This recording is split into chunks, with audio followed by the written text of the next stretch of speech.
versículos 38 ao 42. Lucas 10, versículo 38 ao 42.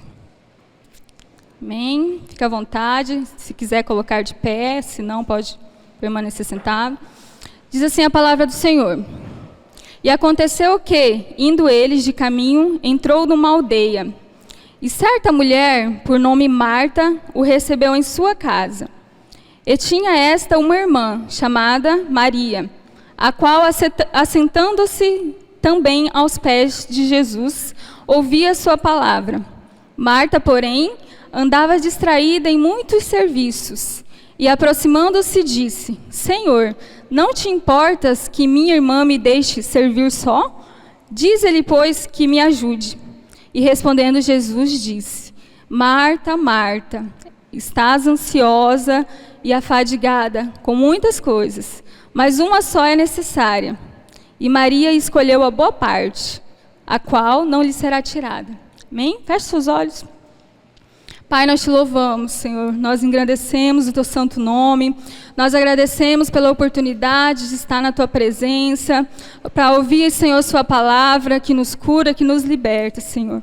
Toma, Pai, a direção deste culto. Toma a direção, Senhor, dessa palavra.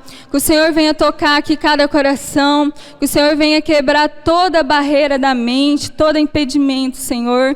Que este lugar esteja na liberdade do Teu Espírito Santo. Em nome de Jesus. Amém. Pode sentar. Boa parte.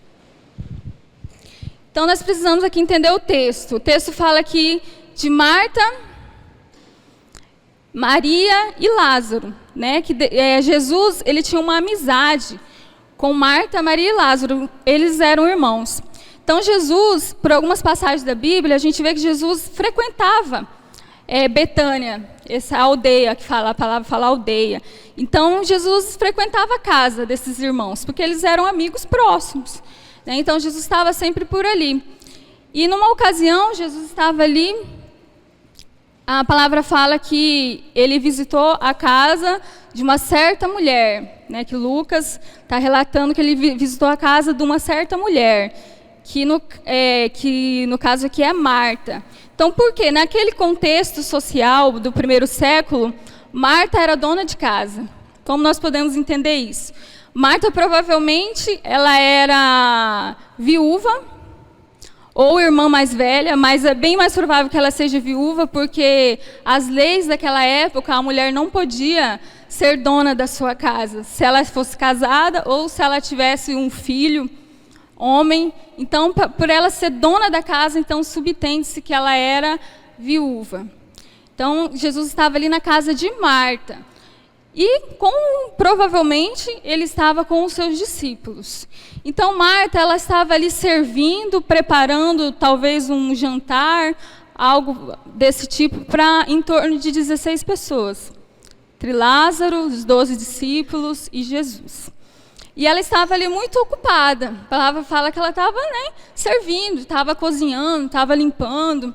Então, para entender esse contexto, por que Marta agiu dessa forma, a gente precisa entender como era a vida da mulher em sociedade no século I. E daí eu tentei pesquisar, pode passar aí. Pode passar. O terceiro. Aí. Como era a vida da mulher em sociedade na judaica, né? No tempo aí dos judeus. Então, a mulher era considerada um objeto pertencente ao marido.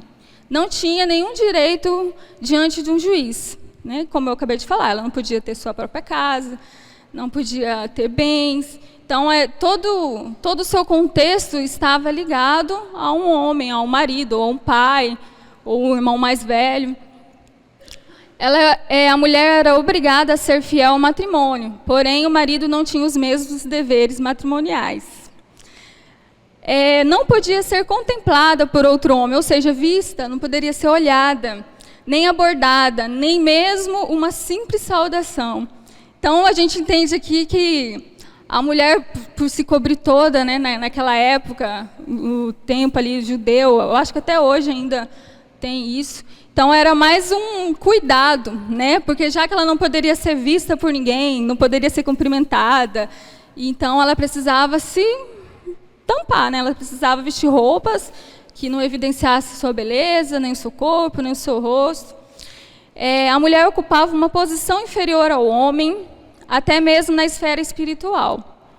A ela era reservado um lugar à parte no templo. Estou falando aqui do templo antes do cristianismo. Templo lá das leis de Moisés, né, dessa parte que ainda Jesus não tinha estabelecido, né, o ministério de Jesus ainda não tinha começado a ser feito igreja, isso só veio depois da morte de Jesus, né? Os discípulos começaram a se reunir, fazer igrejas cristãs. Nos momentos de refeições, era isolada, não podia se alimentar ao lado dos homens, permanecia em pé de prontidão para ajudar o marido.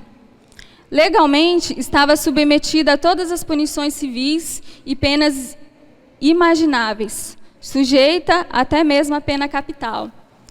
Então, a mulher ela estava até sujeita à pena capital, que era a morte por apedrejamento. Nós vimos isso, um contexto aí que uma mulher foi pega em adultério, mais propriamente Maria Madalena, e os judeus ali levaram até Jesus para que ele decretasse que ela fosse apedrejada, né, que ela sofresse essa pena capital.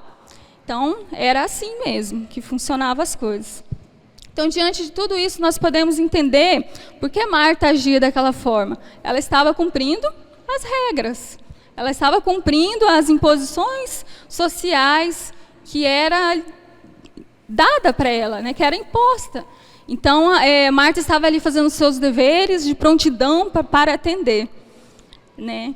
Então, por isso que ela já, quando ela vê que a irmã tem uma outra atitude, ela se frustra, né? Ela fica chateada, como a minha irmã não está fazendo a mesma coisa? Por que que ela está lá aos pés de Jesus, junto com os discípulos, ouvindo? Então, ela ali se magoa, ela fica emocionada, né? Porque ela não entende aquilo. Ela acha que a irmã Maria deveria estar ali, junto com ela. Então, considerando as ações de Jesus diante desse contexto social, é possível perceber o quanto ele revolucionou o tratamento oferecido às mulheres. Por quê? A gente lembra alguns episódios que Jesus ele se aproximou e dialogou e se revelou o Cristo à mulher samaritana. Não podia, de jeito nenhum. Jesus não poderia falar com um samaritano, porque era tradição, eles tinham rixa, judeus e samaritanos, eles não conversavam. E Jesus, além de conversar com uma samaritana, ele conversa com uma mulher, né? Não é um samaritano, é uma mulher. Jesus ali dialoga com ela, ele se revela o Cristo Salvador. Então ele quebra muitas identidades, ele quebra muitas imposições naquele momento. Jesus perdoa os pecados de Maria Madalena pega em adultério e ainda aceita que ela seja sua seguidora. Entenderam? Então, olha o contexto ali que Marta estava envolvida. E olha o que Jesus fez, né, quando ele veio aí nessa terra. O que ele fez? Ele não veio aqui para viver esse mundo, o mundo naquele contexto. Ele não chegou nesse mundo para obedecer o que já estava proposto, que já estava acontecendo. Ele veio para estabelecer um novo reino, um reino de amor, de justiça e de misericórdia. Jesus curava sem distinção homens e mulheres. Jesus visitava a casa de mulheres. É esse texto, essa passagem que nós estamos aqui estudando. Ele visitava a casa de Marta, que é uma mulher.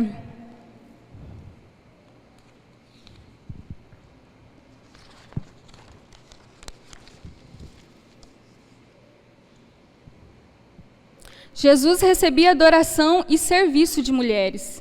Por 2 vezes, mulheres distintas ungiram com óleo precioso e secaram os pés de Jesus com os próprios cabelos. A Bíblia não cita nenhum ato de adoração e devoção compatível a esses, relacionado por homens, realizado por homens.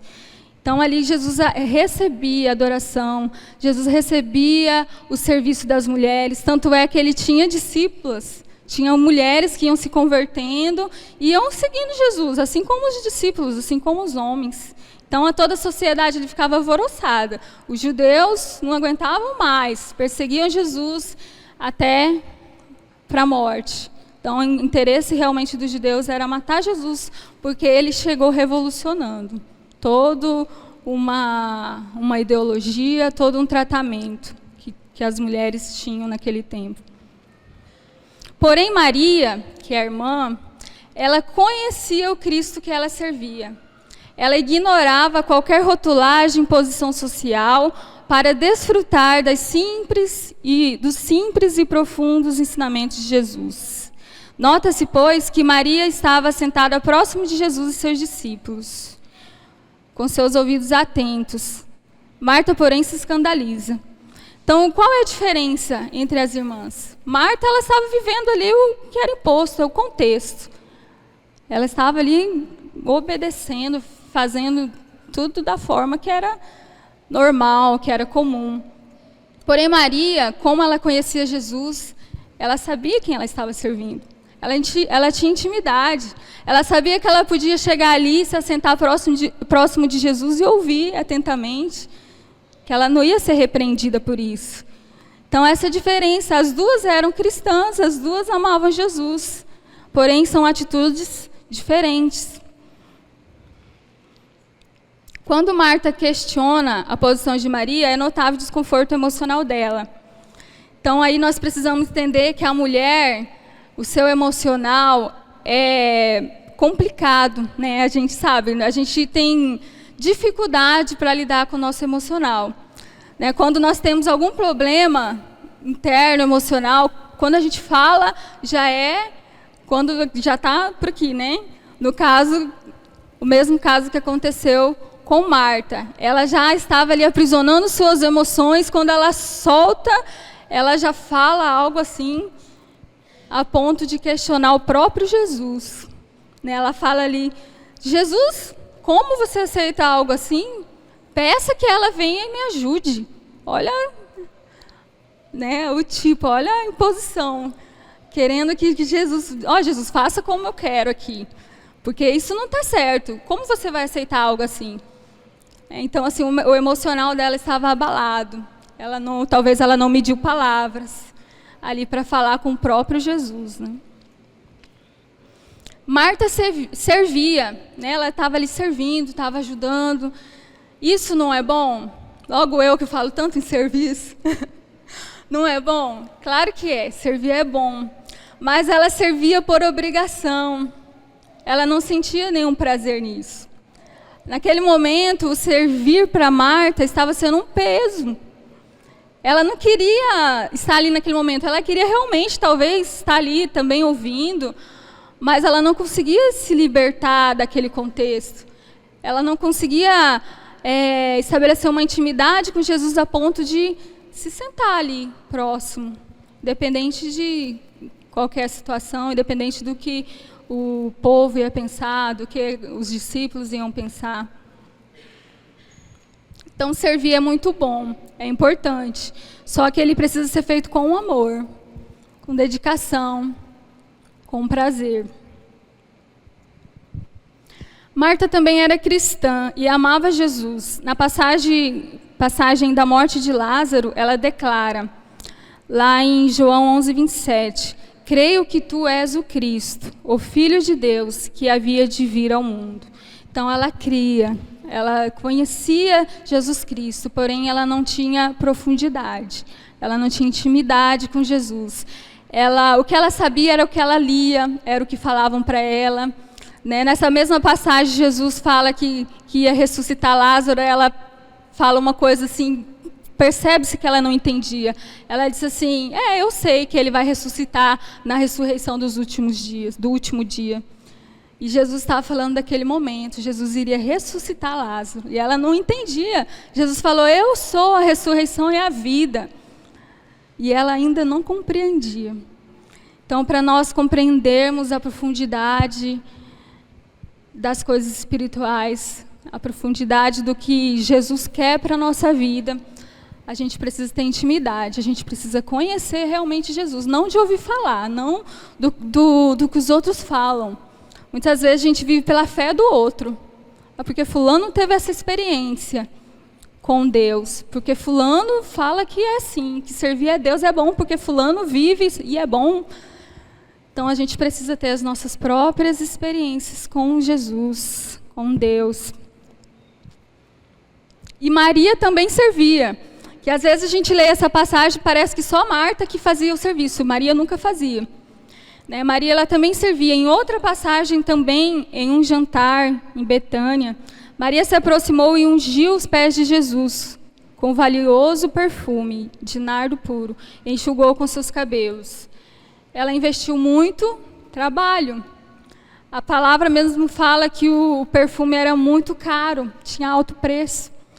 Então Maria, ela investiu alguma coisa, ela investiu talvez suas finanças, talvez o seu trabalho, ela investiu para poder comprar aquele perfume. E a palavra também fala que ela se aproximou, ela não estava nesse dia ali, junto com os discípulos, com Jesus ouvindo. Ela estava nos seus afazeres, só que ela aproveitou essa oportunidade e teve ali um momento de honrar o Senhor Jesus, de mostrar a sua devoção e a sua devoção ao Senhor.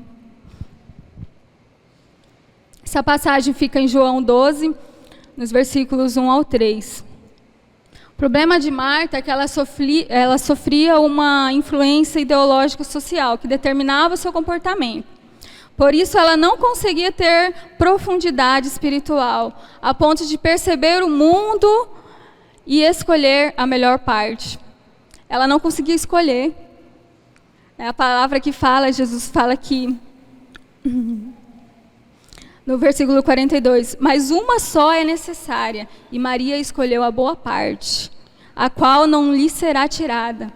Então Maria, ela não sabia escolher, ela ia na corrente, né? Muitas vezes a gente está vivendo em sociedade indo na corrente, onde o mundo vai nos levando. Se determina tal coisa, a mulher tem que se parecer com tal coisa, aí a gente vai. A mulher tem que ter cabelo liso, a mulher tem que ter cabelo caracolado, a mulher tem que ser magra, a mulher tem que ser isso. E a gente vai. E a gente não tem identidade. E a gente não conhece Jesus Cristo e a gente não sabe escolher o que é bom para nós. E hoje em dia, a vida que nós levamos, no contexto social que nós vivemos, será que não sofremos influências ideológicas que determinam o nosso comportamento? Assim como aconteceu com Marta, no século I? Será? Pensa aí um pouquinho.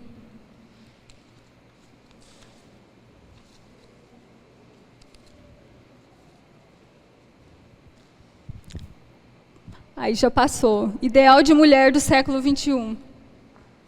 Mulher maravilha, super poderosa.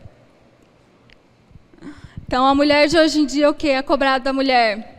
Que ela seja poderosa, que possa fazer o que quiser.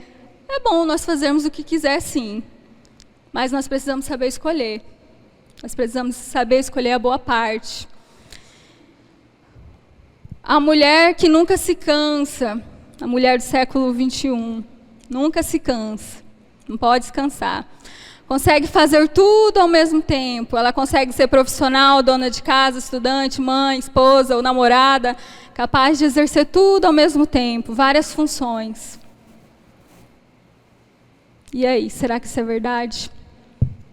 Um padrão de beleza, a mulher tem que ser linda, ela tem que ser a Mulher Maravilha. E aí? Então o mundo está determinando que a gente seja uma mulher deusa. Porque a gente se cansa, sim. A gente tem as nossas fragilidades, sim. A gente tem as nossas dificuldades, nós temos as nossas lutas diárias.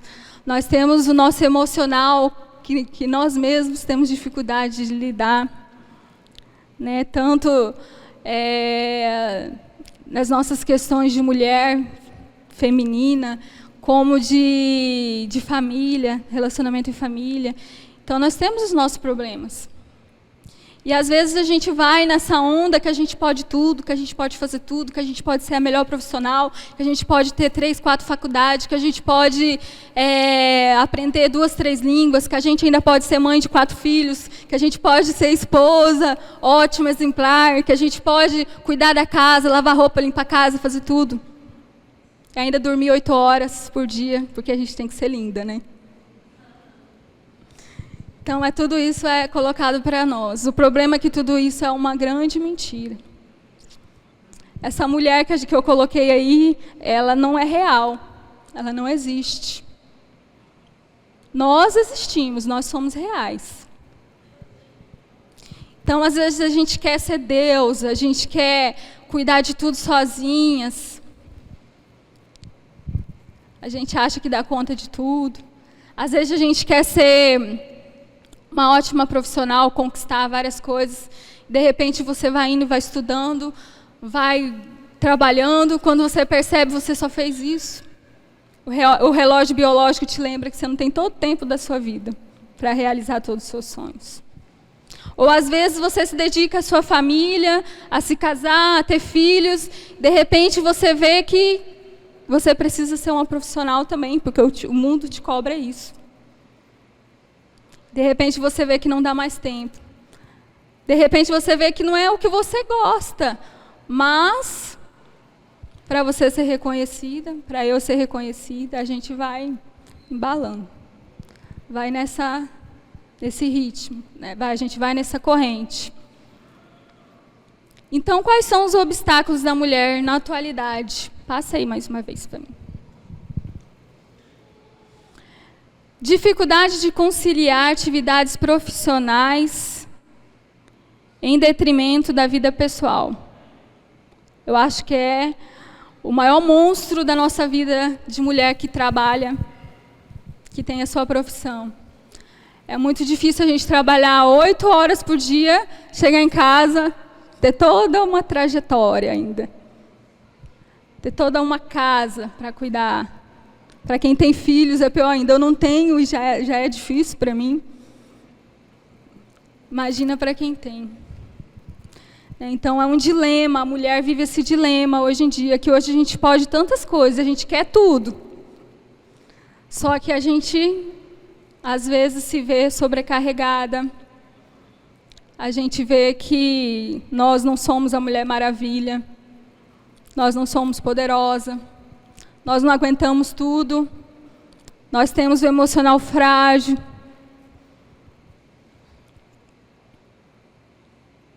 Dificuldade de desempenhar com excelência tantos papéis. Mãe, profissional, esposa, dona de casa, serviço no reino de Deus e outros. Quantas vezes a gente não se envolve na igreja porque a gente já tem coisas e coisas e coisas e coisas para fazer. E a gente fala, eu não tenho tempo. E é verdade, não tem mesmo. Porque a gente vai assumindo tantas coisas. E a gente fica sobrecarregada. Outra dificuldade, necessidade de incorporar atitudes e características tidos como masculinas. Quem tem aqui algum trabalho, algum cargo de chefia, vive isso na pele, todos os dias. Quem é chefe, mulher chefe de algum departamento, de algum lugar, ela percebe que se cobra muito que ela seja como um homem. Esses tempos no meu trabalho, o meu patrão olhou para mim e falou assim, demite fulano para mim. Eu trabalho com administrativo financeiro. E deu o quê? Dele, demite fulano para mim. Para uma mulher, isso é muito difícil. Que a gente envolve todo o nosso emocional. Né? Então, a gente vê ali a nossa amizade, o relacionamento que a gente tem na empresa. Que a irmã dele é minha amiga, que a mãe dele é minha amiga. Que isso. É muito difícil. E as pessoas, às vezes, querem da gente uma atitude masculina. A gente tem que incorporar.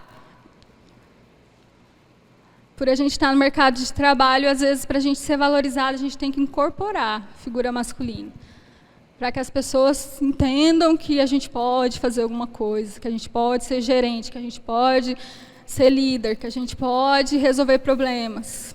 A gente pode resolver problemas, sim, a gente pode ser líder, a gente pode ser gerente, não tem problema nenhum, mas a gente não precisa ser como um homem, a gente não precisa realizar as coisas como um homem, porque a gente não é. Isso a gente vai tomando uma carga, um peso sobre nós, que dificulta a nossa vida, nosso emocional fica abalado, que traz doenças emocionais sobre as nossas vidas.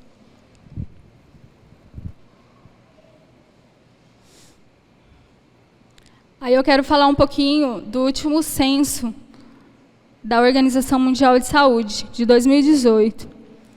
Em 10 anos, o número de pessoas com ansiedade e depressão no mundo aumentou 18,4%, equivalente a 322 milhões de indivíduos doentes, ou 4,4% da população mundial, 4,4%.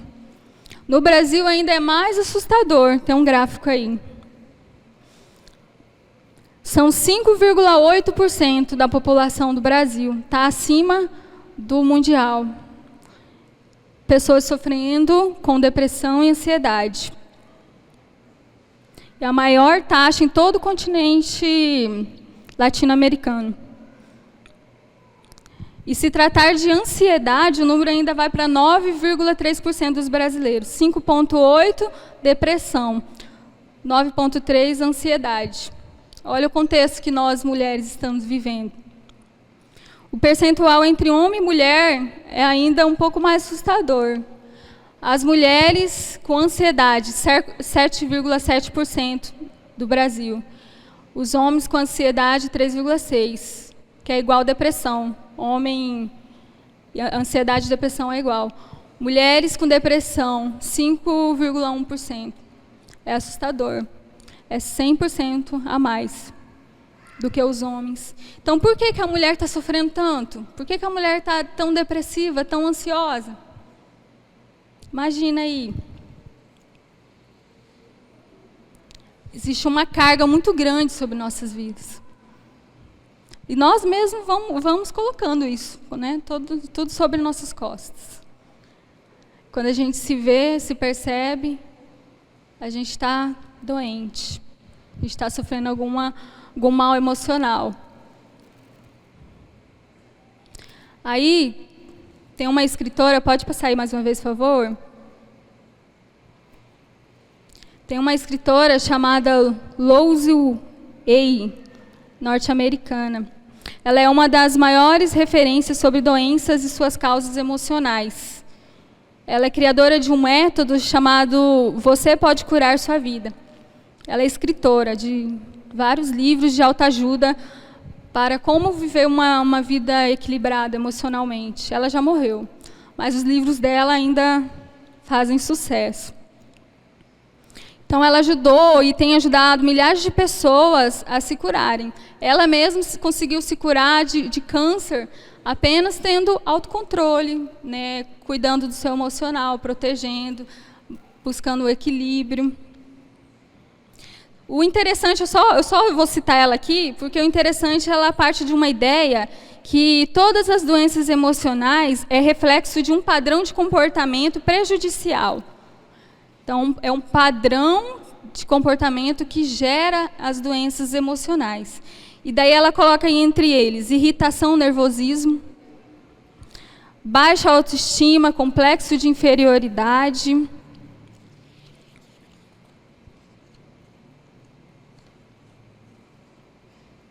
mania de perfeição, complexo de culpa, rancor, ódio, ressentimentos, sobrecarga, culpa, conflitos internos, dificuldade com mudanças, medo, frustração, inflexibilidade, ego inflamado. Então, se nós olhamos isso daí, quando eu olhei para dentro de mim, eu falei, meu Deus, eu preciso me cuidar. Porque a gente envolvida com tanta coisa, é comum a gente estar irritada, é comum a gente estar nervosa, é comum a gente ter mania de perfeição, é comum a gente ter conflitos internos, porque muitas vezes a gente não dá conta de tudo que a gente assume, de tudo que é imposto para as nossas vidas. Então, são algumas questões que a gente precisa analisar e a gente precisa tomar cuidado. Será que nós não estamos vivendo assim, devido a tudo que nós assumimos? De achar que nós não precisamos cuidar do nosso emocional? Nós mulheres estamos mais propensas a sofrer de doenças emocionais, por sermos de fato mais emocionais. A palavra lá em 1 Pedro 3,7 diz que nós somos o vaso frágil ou o sexo frágil. E ainda fala que os homens precisam agir com sabedoria com as mulheres. Os homens precisam tomar cuidado de como agem com as mulheres, porque é a nossa característica. Nós somos frágeis. Deus nos criou assim. Então, se Deus falou que os homens devem tomar cuidado e agir com sabedoria com as mulheres, por que nós não podemos fazer isso também? Agir com sabedoria com nós mesmos, cuidar do nosso emocional, cuidar da nossa saúde, da nossa vida, dos nossos sonhos, e saber escolher o que é melhor. Como Maria escolheu a boa parte. Às vezes a gente está envolvida com esse mundo como se aqui fosse a eternidade, como se nós fôssemos eternas. E a gente dá todo o nosso trabalho, a gente dá toda a nossa dedicação nesse mundo. E as coisas espirituais, as coisas eternas ficam de lado, ficam esquecidas. Nós precisamos reconhecer que não sabemos lidar muito bem com as nossas emoções. Não conseguimos viver sem expressá-las. Se nós não expressamos nossas emoções, ela vai nos causar dor. Nós precisamos entender o nosso interior. Nós precisamos saber expressar da forma correta, ter equilíbrio. Nós precisamos entregar nossas fraquezas diante de Deus.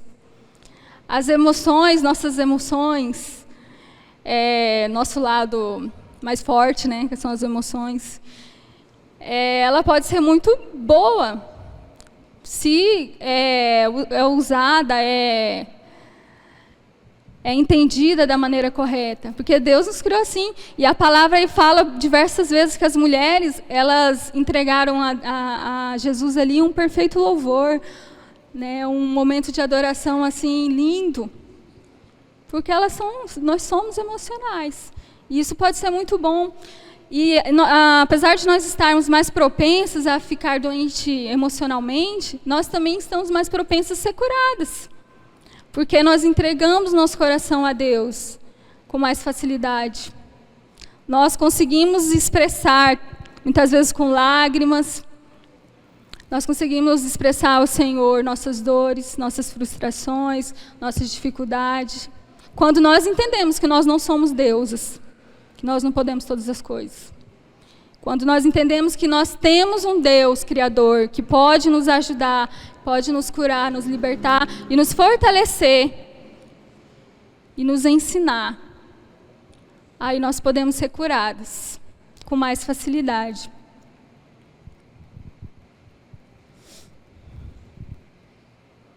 Deus quer que nós nos tornamos fortes nele. Essa sociedade fala que nós somos fortes por nós mesmos. Por isso que eu coloquei a figura da Mulher Maravilha. Sempre quando é época de Dia Internacional da Mulher, tem muito na internet, muitas mensagens ligadas à Mulher Maravilha. Vocês já perceberam isso? Eu já até compartilhei várias. Depois que Deus me deu essa palavra, que eu passei a entender, poxa, que coisa, que errado isso. A gente fica se comparando a algo irreal. A gente fica buscando força em uma figura mitológica que não passa de um filme, de uma ficção. Precisamos encontrar nossa identidade e valor em Cristo. Precisamos entender que não somos deusas, que não precisamos viver sobrecarregadas por tantas atividades. Não precisamos provar nossa capacidade a ninguém. Deus já nos criou idôneas. Sabe o significado de idônea? Lá em Gênesis, capítulo 3, vai falar que Jesus criou uma ajudadora idônea. Ajudadora porque o homem, com tudo que Deus criou, com tudo que Deus colocou na mão dele, ele não teria capacidade de corresponder a tudo sozinho. Por isso que precisou de uma ajudante, uma ajudadora. A palavra está bem clara lá, ajudadora. Quem precisa de ajuda é só quem não dá conta sozinho, né? E idônea. Idônea é uma pessoa capaz, é uma pessoa administradora, que consegue. Então, Deus, quando nos criou, Ele já falou quem nós éramos. Nós somos idôneas, somos capazes, nós somos ajudadoras. Então, nós podemos chegar a lugares que os homens também chegam. Nós não precisamos ficar provando nada para ninguém. Nós não precisamos fazer as coisas simplesmente para a sociedade reconhecer que nós somos capazes. Nós já somos em Cristo, nós temos uma identidade em Cristo.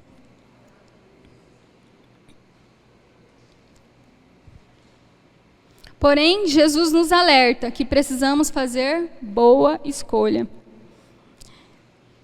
Então, nós temos liberdade em Cristo. Ele não nos tira isso. Ele não tirou nessa passagem do primeiro século aqui, com Marta e Maria. Ele falou que Maria fez boa escolha, escolheu boa parte. Ele não tirou a responsabilidade de cada um escolher o que quer. Ele não tira de mim e de você a responsabilidade de escolhermos o que nós queremos. Se nós queremos viver para a eternidade, ou se nós queremos viver só esse mundo aqui. Nós precisamos fazer boa escolha. A palavra em Mateus 6,33, se você puder abrir aí.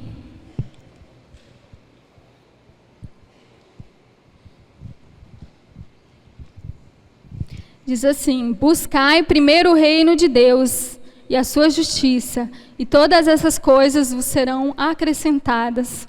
Nesse capítulo aí, Jesus, ele fala de uma série de coisas que nós precisamos.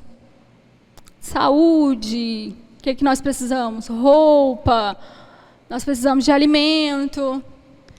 Então, tudo que nós precisamos, se nós buscarmos primeiro o reino de Deus e sua justiça, e todas as coisas que nós necessitamos nos serão acrescentadas. Então, eu não preciso gastar toda a minha vida em busca de um reconhecimento profissional.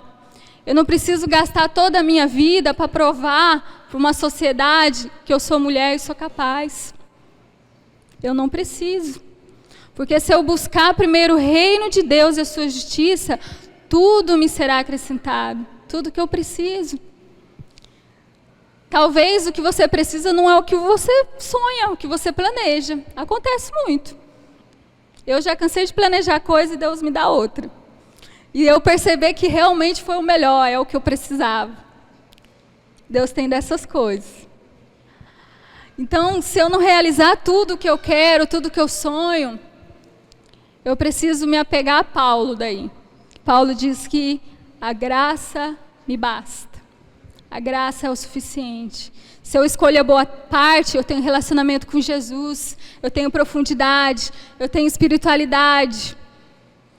Se eu não conseguir realizar algo que eu almejo nesse mundo, e daí? A graça me basta. É muito melhor o meu nome estar escrito lá no livro da vida, do que eu viver tudo que eu acho que é bom para mim aqui nessa terra, e, no final, perder a minha alma. A palavra diz lá em Marcos 8,36, pois o que aproveitaria o homem ganhar todo o mundo? Eu vou mudar aqui o homem. Pois o que aproveitaria a mulher ganhar todo o mundo e perder a sua alma?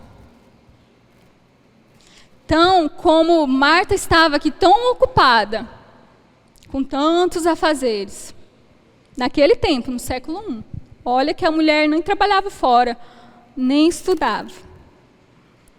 Ela estava ocupada com tantas coisas que ela perdeu o melhor, a melhor parte, ela estava perdendo. Então, muitas vezes a gente quer tudo. A gente quer jogar tudo nas nossas costas. E precisamos entender que a melhor parte é o reino de Deus, que já foi estabelecida. Jesus já veio nessa terra, ele já morreu na cruz. Ele revolucionou, vou falar de novo, ele revolucionou o tratamento das mulheres, com as mulheres. Ele mostrou que nós somos pessoas de direito, nós temos espiritualidade, nós podemos servir a Cristo sim, nós podemos seguir a Cristo sim. Então, Jesus já revolucionou, Jesus já pagou o preço por nós. Então, nós precisamos entender isso, que é muito melhor a eternidade. Claro que Deus, Ele quer nos abençoar aqui também. Não quer dizer que o nosso tempo na terra vai ser difícil. Só dificuldade. Mas é de glória em glória, né? É vencendo as dificuldades, vencendo as lutas, passando os obstáculos que nós vamos vencer. E viver toda a eternidade com Deus. Amém? Essa é a mensagem que eu gostaria de passar para vocês. E eu gostaria também de fazer uma oração.